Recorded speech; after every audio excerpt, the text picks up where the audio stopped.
வாழ்க வளமுடன். எல்லாரும் நல்லா இருக்க பாபாவை ப்ரே பண்ணதான் நம்ம இங்க வந்தோம். என்னோட நீண்ட நாள் ஆசை பாபாவை பார்க்கணும்னு.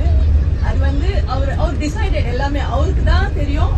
அடுத்து என்ன பண்ணணும், நமக்கு என்ன கொடுக்கணும், நமக்கு என்ன கொடுத்தாக்கா அவங்க நமக்கு என்ன ரொம்ப சந்தோஷம் கொடுக்கறது எல்லாமே. எனக்கு எது நடந்தாலும் அவரோட பிளான் தான் நான் நினைப்பேன். எனக்கு பேட் நடந்தாலும் ஏதோ ஒரு ரீசனுக்காக தான் இது நடத்துறீங்க.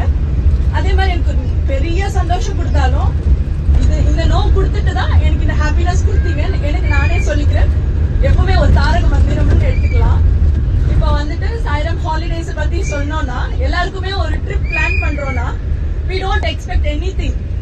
இப்போ ஒரு இடத்துக்கு போறோம், நம்ம யாரை பார்க்க போறோம், என்ன பண்றோம், என்ன ஃபுட் சாப்பிட போறோம், நமக்கு எந்த ஐடியாவும் இருக்காது. ஒரு கார் டிராவல் கூட நம்ம சொந்தமான கார்ல போகும்போது கூட நமக்கு எந்த ஒரு எக்ஸ்பெக்டேஷன்ஸ் இருக்காது.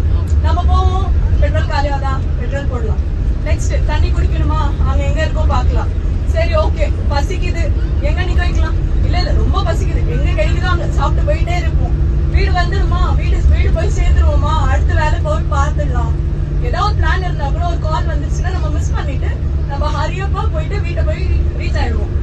பட் ஆனா really I am saying very, நான் சொன்னேன் இல்லைங்களா, பாபா எனக்கு எது செஞ்சாலும் இவ்வளவு வருஷத்துல நான் நினைச்சுட்டே இருந்தேன், போய் பார்க்கணும், அவரை போய் பார்க்கணும். இது வெயிட் பண்ண, நான் ஒன்னு ஒரு நாள் கூப்பிடுறேன்.